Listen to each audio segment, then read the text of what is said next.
Hello good morning दोस्तों, आप सभी का आपके यूट्यूब चैनल गौतम स्टडी अड्डा पे बहुत बहुत स्वागत है। तो दोस्तों आज मैं आपके लिए 27 अगस्त 2020 का इंपॉर्टेंट करंट अफेयर्स लेकर के आया हूँ। अगर आपको इस वीडियो का पीडीएफ चाहिए तो मेरे टेलीग्राम चैनल को आप ज्वाइन कर सकते हैं। वहाँ एवरीडे आपको शाम को पीडीएफ मिल जाएगा दोस्तों करंट अफेयर्स का। वहाँ आपको करंट अफेयर्स का क्यूज भी होता है, जीके जीएस का भी क्यूज होता है, मैथ और रीजनिंग का भी क्यूज होता है दोस्तों। आप ज्वाइन कर सकते हैं मेरे टेलीग्राम चैनल को, लिंक आपको डिस्क्रिप्शन बॉक्स में ही मिल जाएगा, या तो टेलीग्राम पे जाकर के आप गौतम स्टडी अड्डा लिख करके सर्च कीजिएगा। ब्लू कलर का प्रोफाइल पिक वाला मेरा चैनल आ जाएगा दोस्तों। तो चलिए देर ना करते हुए आज क्लास को स्टार्ट करते हैं।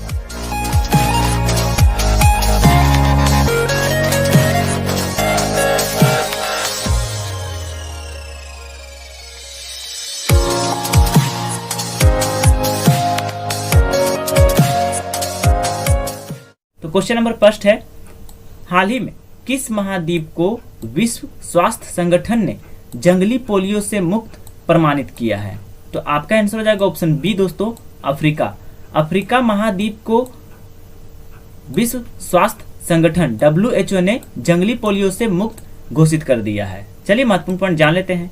विश्व स्वास्थ्य संगठन WHO द्वारा गठित एक स्वतंत्र संस्था अफ्रीका क्षेत्रीय प्रमाण आयोग ने अफ्रीकी महाद्वीप को जंगली पोलियो वायरस से मुक्त प्रमाणित किया है। अंतर्राष्ट्रीय स्वास्थ्य निकायों, राष्ट्रीय और स्थानीय सरकारों, सामुदायिक स्वयंसेवकों और बचे लोगों के साथ दशकों के काम के बाद सार्वजनिक स्वास्थ्य से संबंधित ऐतिहासिक उपलब्धि हासिल की है। पिछले रिकॉर्ड के अनुसार वर्ष 1996 में अफ्रीका में लगभग 75,000 बच्चों को पोलियो से लकवा मार गया था। पोलियो का आखिरी मामला 4 साल पहले उत्तरी नाइजीरिया में दर्ज किया गया था। अब चलिए मैं आपको WHO के बारे में बता देता हूँ। तो दोस्तों director general of World Health Organization है टेड्रोस अधानोम। आप लोग टीवी पे देखते होंगे इनको, अभी बहुत ज्यादा ये टीवी पे दिखाई दे रहे हैं दोस्तों। और हेडक्वार्टर है दोस्तों WHO का जेनेवा स्विट्जरलैंड में, और स्थापना हुआ था 7 अप्रैल 1948 को। एग्जाम में पूछा जाता है, नोट कर लीजिएगा। चलिए नेक्स्ट क्वेश्चन चलते हैं। क्वेश्चन नंबर दूसरा है, हाल ही में किस राज्य में पहली बार ड्रैगन फ्लाई फेस्टिवल आयोजित किया गया है दोस्तों? यह इसका तीसरा संस्करण है दोस्तों ड्रैगन फ्लाई फेस्टिवल का दोस्तों, जो कि केरल में आयोजित किया जा रहा है। आपका आंसर होगा ऑप्शन ए। चलिए महत्वपूर्ण पॉइंट जान लेते हैं। WWF India Kerala state office society for odonate studies और थुनबी पूर्णम के साथ केरल में पहली बार राज्य ड्रैगन फ्लाई फेस्टिवल के लिए हाथ मिला रहा है, जिसका नामकरण थुम्बी महोत्सव 2020 है। यह राष्ट्रीय जैव विविधता बोर्ड, संयुक्त राष्ट्र पर्यावरण कार्यक्रम, संयुक्त राष्ट्र विकास कार्यक्रम और IUCN-CEC के सहयोग से WWF India, Bombay natural history society और इंडियन ड्रैगन फ्लाई सोसाइटी द्वारा आयोजित राष्ट्रीय ड्रैगन फली महोत्सव का हिस्सा है।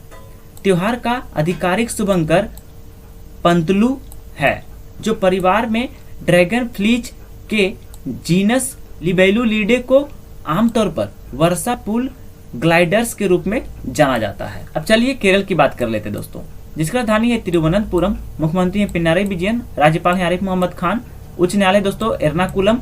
और एर्नाकुलम जो दोस्तों केरल का सबसे ज्यादा साक्षरता दर वाला जिला है दोस्तों, और वो सिर्फ केरल का ही नहीं है, भारत का साक्षरता दर वाला जिला है दोस्तों एर्नाकुलम। और केरल जो है सबसे ज्यादा साक्षरता दर वाला राज्य है दोस्तों भारत का। केरल में जिलों की संख्या 14 है, विधानसभा 140 है, लोकसभा 20 है, राज्यसभा 9 है। चलिए ऑप्शन की बात कर लेते हैं। महाराष्ट्र, जिसका राजधानी है मुंबई, मुख्यमंत्री उद्धव ठाकरे, राज्यपाल है भगत सिंह कोश्यारी, और जिलों की संख्या है 35, विधानसभा 288, विधान परिषद 78, लोकसभा 48 और राज्यसभा 19। चलिए उड़ीसा देख लेते हैं, जिसका राजधानी है भुवनेश्वर। उड़ीसा के मुख्यमंत्री नवीन पटनायक, गवर्नर गणेशी लाल, जिलों की संख्या 30, विधानसभा 147, लोकसभा 21 और राज्यसभा 10 है। चलिए नेक्स्ट क्वेश्चन देखते हैं। क्वेश्चन नंबर तीसरा है, हाल ही में कौन सा बैंक किसानों की साख का आकलन करने के लिए उपग्रह डेटा का उपयोग करेगा? बहुत ही इंपॉर्टेंट क्वेश्चन है, इसमें स्टार मार्क लगा लीजिएगा दोस्तों। तो आपका आंसर होगा ऑप्शन सी, ICICI बैंक दोस्तों। चलिए महत्वपूर्ण पॉइंट जान लेते हैं। ICICI बैंक किसानों की साख का आकलन करने के लिए उपग्रह डेटा का उपयोग करेगा दोस्तों। ICICI बैंक भारत का पहला ऐसा बैंक बन गया है जो ऐसी तकनीक का उपयोग करने के लिए भूमि सिंचाई और फसल पैटर्न से संबंधित मापदंडों की एक सारणी को मापता है और किसानों के लिए त्वरित आधार निर्णय लेने के लिए जनसांख्यिकी और वित्तीय मापदंडों के संयोजन में इसका उपयोग करता है। दोस्तों ये क्वेश्चन बहुत ही इंपॉर्टेंट क्वेश्चन है, वेरी वेरी इंपॉर्टेंट क्वेश्चन है आपके एग्जाम के लिए दोस्तों। अब चलिए आईसीआईसीआई बैंक के बारे में आपको बता देता हूँ। तो दोस्तों आईसीआईसीआई बैंक, जिसका एमडी एंड सीईओ है संदीप बख्शी और हेडक्वार्टर है मुंबई महाराष्ट्र में, टैगलाइन है हम है ना ख्याल आपका, स्थापना जून 1994 को। चलिए एसबीआई की बात कर लेते हैं। स्टेट बैंक ऑफ इंडिया के चेयरमैन है वर्तमान समय में रजनीश कुमार। इसका स्थापना होता है 1 जुलाई 1955 को और हेडक्वार्टर है दोस्तों मुंबई महाराष्ट्र में। और एसबीआई का टैग लाइन है दोस्तों the banker to every Indian. चलिए आरबीआई देख लेते हैं, रिजर्व बैंक ऑफ इंडिया, जिसका हेडक्वार्टर मुंबई महाराष्ट्र में और वर्तमान समय में 25वें गवर्नर है दोस्तों शक्तिकांत दास। और इसका स्थापना हुआ था 1 अप्रैल 1935 को कोलकाता में ब्रिटिश राज में दोस्तों। और पहले गवर्नर थे आरबीआई के सर ऑसबॉर्न स्मिथ। चलिए नेक्स्ट क्वेश्चन की ओर चलते हैं, इतना जानकारी काफी है आपको। क्वेश्चन नंबर 4 है, हाल ही में किसने Shagun gift and insurance policy launch की है? ये भी क्वेश्चन आपके लिए इंपॉर्टेंट बन जाता है। तो आपका आंसर हो जाएगा ऑप्शन डी दोस्तों, एसबीआई जनरल इंश्योरेंस ने Shagun gift and insurance policy launch किया है। चलिए महत्वपूर्ण पॉइंट इसके बारे में जान लेते हैं, क्योंकि ऐसा जानकारी लेना बहुत इंपॉर्टेंट है दोस्तों। एसबीआई जनरल इंश्योरेंस ने शगुन गिफ्ट एंड इंश्योरेंस नामक अपनी तरह का पहला बीमा उत्पाद लॉन्च किया है, जो व्यक्तिगत दुर्घटना नीति का एक अनूठा उपहार है। इस नीति की अनूठी विशेषता यह है कि इसे किसी भी उपहार में दर्ज दिया जा सकता है, जिसका अर्थ यही नहीं कि पॉलिसी खरीदार के लिए बीमाधारक से संबंधित होना आवश्यक है। एक उपहारदाता पॉलिसी खरीदार इस उत्पाद का परिवार, दोस्तों, विस्तारित परिवार और यहाँ तक कि घरेलू सहायकों, चौफर्स, ड्राइवरों, रसोइया आदि को उपहार दे सकता है। उपहार प्राप्तकर्ता बीमित की आयु 18 वर्ष से 65 वर्ष तक होनी चाहिए दोस्तों। इसका फायदा 1 साल तक उठाया जा सकता है। अब चलिए मैं आपको एसबीआई जनरल इंश्योरेंस के बारे में बता देता हूँ। तो दोस्तों एसबीआई जनरल इंश्योरेंस का हेडक्वार्टर है मुंबई महाराष्ट्र में और एसबीआई जनरल इंश्योरेंस के एमडी एंड सीईओ हैं प्रकाश चंद्र पीसी कंडपाल दोस्तों, यानी प्रकाश चंद्र कंडपाल, पीसी कंडपाल आप बोल सकते हैं। अब चलिए ऑप्शन की बात कर लेते हैं दोस्तों। तो इस भारतीय एक्सा जनरल इंश्योरेंस, जिसका हेडक्वार्टर है मुंबई महाराष्ट्र में ही, और भारतीय एक्सा जनरल इंश्योरेंस के एमडी एंड सीईओ हैं संजीव श्रीनिवासन। मैंने आपको हाल ही में बताया था दोस्तों। अब चलिए आईसीआईसीआई लोम्बार्ड जनरल इंश्योरेंस के बारे में जान लेते हैं, जिसका हेडक्वार्टर है मुंबई महाराष्ट्र में ही और ICICI general Lombard general insurance का एमडी एंड सीईओ है भार्गव दासगुप्ता। अब चलिए एलआईसी के बारे में जान लेते हैं दोस्तों, जिसके चेयरमैन है एमआर कुमार। हेडक्वार्टर मुंबई महाराष्ट्र में ही, स्थापना हुआ था 1 सितंबर 1956 को। चलिए नेक्स्ट क्वेश्चन देख लेते हैं। क्वेश्चन नंबर 5 है, हाल ही में आरबीआई ने भारत की विकास दर 2020-21 हेतु कितना पूर्वानुमान किया है? तो आपका आंसर आएगा ऑप्शन ए दोस्तों, -4.5%। और दोस्तों इसको आप देख रहे हैं लोगों को, इस लोगों के बारे में भी एग्जाम में पूछा जाता है कि ताड़ के पेड़ के नीचे बैठा बाघ दोस्तों, ये आरबीआई का लोगो है दोस्तों। चलिए महत्वपूर्ण पॉइंट जान लेते हैं। आरबीआई ने अपनी वार्षिक रिपोर्ट में भारत की विकास दर 2020-21 हेतु -4.5, यहाँ दोस्तों 4.5% पूर्वानुमानित की। आरबीआई ने वैश्विक विकास दर -0% से -7.6% के बीच प्रदर्शित की। वार्षिक रिपोर्ट के अनुसार अपेक्षित हेडलाइन मुद्रास्फीति चालू तिमाही में बढ़ेगी, लेकिन वित्तीय वर्ष की दूसरी छमाही में कम हो जाएगी। विकास दर जनवरी-मार्च तिमाही 2020-21 से धनात्मक होने की संभावना है दोस्तों। 2020-21 में जनवरी में तिमाही में ये पॉजिटिव हो सकता है दोस्तों, अभी तो नेगेटिव में चल रहा है। आरबीआई ने सरकार को राजकोषीय सुधार के प्रति स्पष्ट निर्गम रणनीति के सुझाव दिए हैं। अब चलिए मैं आपको आरबीआई के बारे में तो बता ही दिया दोस्तों पिछला क्वेश्चन में। अगर मेरा वीडियो आपको अच्छा लग रहा है, क्वेश्चन पसंद आ रहे हैं, तो वीडियो को ज़्यादा से ज़्यादा शेयर जरूर कीजिएगा, ताकि ये वीडियो ज़्यादा से ज़्यादा विद्यार्थी तक पहुंच सके दोस्तों, ताकि आपके साथ उनको भी लाभ मिल सके। और हाँ दोस्तों, वीडियो अगर अच्छा लगे तो वीडियो को लाइक जरूर कर दिएगा दोस्तों। देखिए आप लोग लाइक नहीं करते हैं, लाइक करना जरूरी है। और अगर आप लोग वीडियो को देखते हैं ना दोस्तों, मुझे पता है कि आप लोग बहुत सारे ऐसे लोग भी हैं जो वीडियो को देखते हैं पर सब्सक्राइब नहीं करते हैं। आपका क्या जाएगा दोस्तों, मगर आप सब्सक्राइब कर दीजिएगा तो मुझे थोड़ा फायदा हो सकता है दोस्तों, मुझे मोटिवेशन मिलेगी कि आप लोग वीडियो देखते हैं और सब्सक्राइब भी कर देते हैं दोस्तों। प्लीज़ सभी का चैनल तो ग्रो कर ही रहा, मेरा भी चैनल आप लोगों की सहायता से ग्रो कर सकता है दोस्तों। सब्सक्राइब जरूर कर दीजिएगा। अगर आप लोग सब्सक्राइब नहीं करते हैं वीडियो को देख करके तो सब्सक्राइब जरूर कर दीजिएगा दोस्तों, क्योंकि ये वीडियो बनाने में मुझे बहुत मेहनत लगती है। चलिए नेक्स्ट क्वेश्चन देखते हैं। क्वेश्चन नंबर 6 है, हाल ही में भारतीय ऊर्जा विनिमय के MD एंड CEO के पद से किसने इस्तीफा दे दिया है? तो आपका आंसर हो जाएगा ऑप्शन बी दोस्तों, राजीव श्रीवास्तव।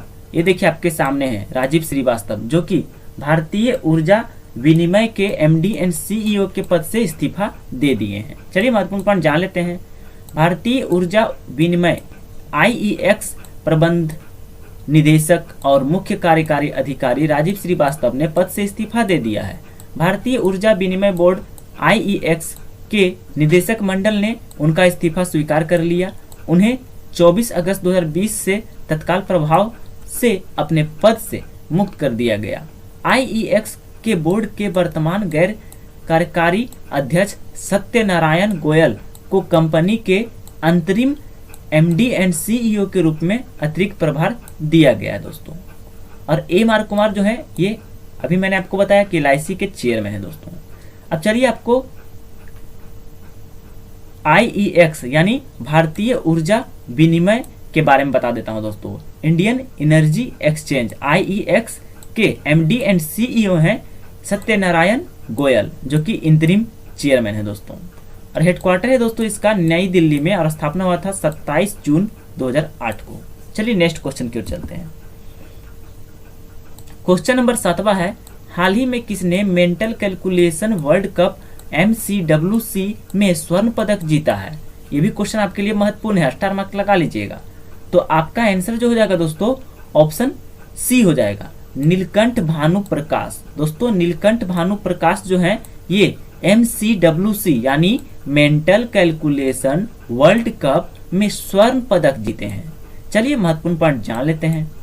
हैदराबाद के नीलकंठ भानु प्रकाश जोनल नागड्डा ने माइंड स्पोर्ट ओलंपियाड MSO द्वारा मानसिक गणना विश्व कप MCWC में भारत के लिए पहला स्वर्ण पदक जीता है। उन्होंने एक नया ऑल टाइम रिकॉर्ड बनाया है और शकुंतला देवी और स्कॉट प्लेन्सबर्ग जैसे मैस्ट्रोक्स के रिकॉर्ड को हराया है, पीछे छोड़ दिया है। भानु प्रकाश ने 167 के स्कोर के साथ स्वर्ण पदक हासिल किया था। लेबनान के दावेदार मोहम्मद अल मीर ने 102 अंक के साथ रजत पदक और UAE की अस्मिता पाल ने 100 अंकों के साथ कांस्य पदक हासिल किया था। चलिए क्वेश्चन नंबर 8 देख लेते हैं। हाल ही में कौन सा राज्य महिलाओं को ऋण देने में प्रधानमंत्री मुद्रा योजना PMMY प्रधानमंत्री मुद्रा योजना की सूची में सबसे ऊपर है दोस्तों? कौन सा राज्य है? तो आपका आंसर हो जाएगा ऑप्शन ए दोस्तों, तमिलनाडु। तमिलनाडु जो है वो महिलाओं को ऋण देने में प्रधानमंत्री मुद्रा योजना PMMY की सूची में सबसे ऊपर यानी टॉप पे है दोस्तों, तमिलनाडु। चलिए महत्वपूर्ण पॉइंट जान लेते हैं। वित्त मंत्रालय द्वारा राज्यसभा को उपलब्ध कराए गए आंकड़ों के अनुसार तमिलनाडु ने महिलाओं को ऋण देने में प्रधानमंत्री मुद्रा योजना PMMY की सूची में सबसे ऊपर है। इसके बाद पश्चिम बंगाल और कर्नाटक का स्थान रहा दोस्तों। तमिलनाडु के बाद पश्चिम बंगाल और उसके बाद कर्नाटक और उसके बाद बिहार का भी स्थान है दोस्तों। वित्त मंत्रालय द्वारा उत्पादित आंकड़ों के अनुसार प्रधानमंत्री मुद्रा योजना की शुरुआत के बाद महिला उधारकर्ताओं के लिए लगभग 4.78 लाख करोड़ रुपए के लगभग 15 करोड़ ऋण वितरित किए गए थे। 31 मार्च 2020 तक तमिलनाडु ने 58,227 करोड़ रुपए का लाभ उठाया था। अन्य राज्यों द्वारा प्रदान किए गए ऋण इस प्रकार हैं दोस्तों। दूसरा है पश्चिम बंगाल जो कि 55,232 करोड़ रुपए, कर्नाटक दोस्तों उसके बाद है 47,714 करोड़ रुपए, उसके बाद बिहार है 44,879 करोड़ रुपए, उसके बाद महाराष्ट्र है दोस्तों 42,000 करोड़ रुपए का लाभ उठाया दोस्तों। अब चलिए मैं आपको तमिलनाडु के बारे में बता देता हूँ दोस्तों। तमिलनाडु जिसकी राजधानी है चेन्नई, मुख्यमंत्री है ई पलानीस्वामी, राज्यपाल है बनवारी लाल पुरोहित, जिलों की संख्या 37, विधानसभा 234, लोकसभा 39 और राज्यसभा 18 है और स्थापना दोस्तों 14 अप्रैल को।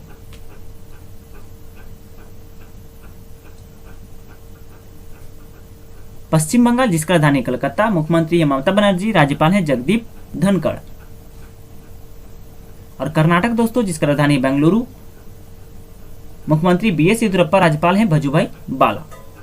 और बिहार जिसका राजधानी पटना, मुख्यमंत्री है नीतीश कुमार, राज्यपाल हैं फागू चौहान। आइए नेक्स्ट क्वेश्चन की ओर चलते हैं। क्वेश्चन नंबर 9 है, हाल ही में international military and technical forum 2020 किस देश में आयोजित हुई है? ये आपके एग्जाम के लिए बहुत ही इंपॉर्टेंट क्वेश्चन हो सकता है, इसलिए स्टार मार्क लगा लीजिएगा दोस्तों। और इसका आंसर जो होगा ऑप्शन बी होगा, रूस। दोस्तों रूस ने international military and technical forum 2020 का आयोजन किया है दोस्तों। चलिए इंपॉर्टेंट पॉइंट जान लेते हैं। International military and technical forum army 2020 का रूस के मॉस्को में शुभारंभ किया गया। यह फोरम का 6ठा संस्करण है और यह रूसी रक्षा मंत्रालय द्वारा आयोजित किया गया है। फोरम में सचिव रक्षा उत्पादन राजकुमार और भारतीय राजदूत बीडी वेंकटेश वर्मा द्वारा भारतीय मंडन का उद्घाटन किया गया।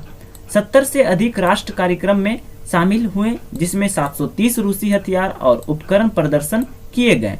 आर्मी 2020 29 अगस्त तक आयोजित किया जाएगा। और कहाँ आयोजित किया जाएगा? तो रूस में आयोजित किया जाएगा। और रूस जिसका राजधानी है मॉस्को, मुद्रा है रशियन रूबल, राष्ट्रपति हैं व्लादिमीर पुतिन और प्रधानमंत्री हैं मिखाइल मिशुस्तिन। अब चलिए अमेरिका देख लेते हैं जिसका राजधानी है वाशिंगटन डीसी, मुद्रा है अमेरिकन डॉलर, राष्ट्रपति हैं डोनाल्ड ट्रंप। चीन जिसका राजधानी बीजिंग युआन, इसका मुद्रा है, राष्ट्रपति हैं सी जिनपिंग। जापान जिसका राजधानी है टोक्यो, जापानी येन इसका मुद्रा है और जापान के प्रधानमंत्री हैं शिंजो आबे। चलिए नेक्स्ट क्वेश्चन देखते हैं जो कि क्वेश्चन नंबर 10वां है। हाल ही में किसे स्वच्छता ही सेवा 2019 पुरस्कार से सम्मानित किया गया है? आपके लिए क्वेश्चन महत्वपूर्ण है, स्टार मार्क तो लगा लीजिएगा। तो आपका आंसर हो जाएगा दोस्तों ऑप्शन ए दोस्तों, NLCIL। दोस्तों NLCIL को स्वच्छता ही सेवा 2019 पुरस्कार से सम्मानित किया गया है। चलिए महत्वपूर्ण पॉइंट जान लेते हैं। NLC इंडिया लिमिटेड NLCIL को प्लास्टिक मुक्त हरित अभियान और कार्यान्वयन में बहुमूल्य योगदान हेतु भारत सरकार के स्वच्छता ही सेवा 2019 पुरस्कार से सम्मानित किया गया। स्वच्छता ही सेवा कार्यक्रम स्वच्छ भारत मिशन की पहल है और इसे सितंबर 2019 में शुरू किया गया था। इसने 29 अंक अर्जित किए। इसके बाद TPS 1 ने 91.77 अंक और माइंस सब स्टोर्स ने 89.67 अंक प्राप्त किए। दोस्तों NLCIL के CMD हैं राकेश कुमार। चलिए नेक्स्ट क्वेश्चन देख लेते हैं जो कि क्वेश्चन नंबर 11 है और आखिरी क्वेश्चन है। हाल ही में कौन all in one super app launch करने जा रहा है? तो आपका आंसर हो जाएगा ऑप्शन बी, टाटा समूह यानी टाटा ग्रुप के द्वारा लॉन्च किया जाने वाला है all in one super app. चलिए महत्वपूर्ण पॉइंट जान लेते हैं। टाटा ग्रुप एक all in one super app launch करने जा रहा है जो समूह के सभी उपभोक्ता संपर्क वाले व्यवसायों को एक साथ लाएगा। इसे टाटा डिजिटल द्वारा विकसित किया जाएगा। सुपर ऐप डिजिटल प्लेटफॉर्म है जो एक स्थान पर अपने सेवाओं की पेशकश करेगा।